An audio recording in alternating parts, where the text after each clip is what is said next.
Honestly, hindi ko iniisip yun eh. We have a lot of guys there. Parehas kami na trabaho. And yun nga, it's just on the spot game na kung ano yung binibigay sa akin. Ginagawa ko lang yung kung ano yung pin-workout ko. Ano yung nagtatrabaho sa training. And pwede to my teammates, my coaches, yung kumpiyansa binibigay nila sa akin. And sinusuklian ko lang. Kasi kung wala din yung mga teammates ko, wala din akong gagawin sa loob ng court. Coach, ano tingin mo sa landscape ngayon ng competition? You mentioned about the teams, but sa team na like Premier Shine, Blackwater, Northport. Mas sumirap pa yung road to the playoffs?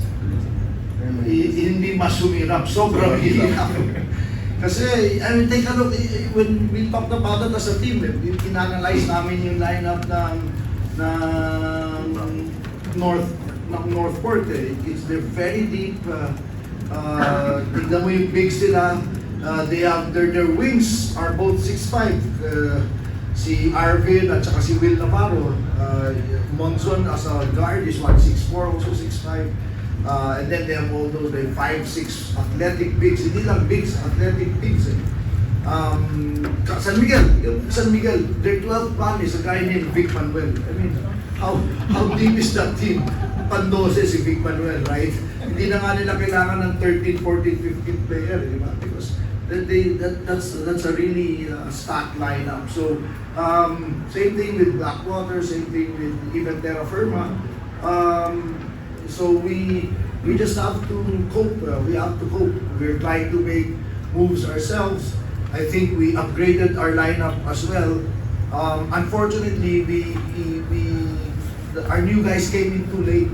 Si Brandon came in one day before opening. Same thing with Jewel and even Mark Lee 1 day before. So yun, alam mo naman kami, mahilig kami mag gano'n eh. We do a lot of work beforehand, nagka-camp kami, hindi namin nagawa yun this conference because nga sa changes, we were waiting for the new players, we were waiting for the team na mabuo. Nung mabubuo na kami, darating na yung mga bagong players, umalis naman ito, sa Gilas, di ba? So there's a lot of problems that we run through. It's no excuse, it's part of the preparation, but I'm saying, kaya humirap ang gusto yun. Grabe ang hirap ng papakapasok sa playoff. So,